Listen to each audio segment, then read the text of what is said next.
अवघ्या काही क्षणात लालबागच्या राजाचं विसर्जन, गिरगाव चौपाटीवर हजारो भाविकांचा जय जयकार, बाप्पाला मनोभावे निरोप देण्यासाठी भाविक एकवटले. पातला उत्साह शिगेला. परळचा राजा, गणेश गल्लीच्या राजाचं गिरगाव चौपाटीवर विसर्जन. नंतरही सुरूच. मानाच्या पहिल्या 2 गणपतींचं वेळेआधीच विसर्जन. भाऊसाहेब रंगारी मंडळाच्या गणरायाचं पहाटे 4 वाजता झालं विसर्जन. लागून एकाचा मृत्यू तर 4 जण गंभीर.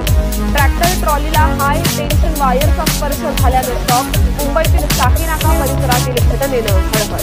जिल्ह्यातल्या शहापूरमध्ये विसर्जन मिरवणुकीला गालबोट. मूर्ती विसर्जन करताना 3 तरुण वाहून गेले. भारंगी नदीच्या प्रवाहात उडाल्याची घटना. तिघांचाही शोध. मुंबईत जुहू चौपाटीवर लगेचच स्वच्छतेचे उपक्रम. अभिनेता अक्षय कुमार, अमृता फडणवीसही झाले सहभागी. दिव्यास फाउंडेशनकडून राबवला जातोय दीप क्लिनिंगचा उपक्रम. आणि बाप धनंजय मुंडेंनी व्यक्त केली चिंता.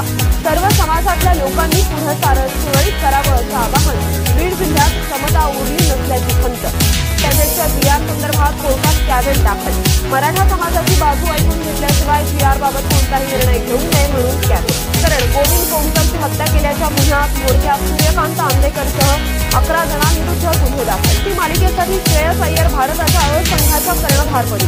केएल राहुल आणि सिराज करणार दुसऱ्या मॅचवर. दुसरं चंद्रग्रहण आज रात्री 9:57 ते मध्यरात्री 1:26 लागणार. चंद्राला खंडग्रास ग्रहण. 2022 नंतरचं सर्वात मोठं. आज भारत आणि दक्षिण कोरिया आमने सामने. टीम इंडियाचा फॉर्म बघता विजेतेपदाची मोठी संधी.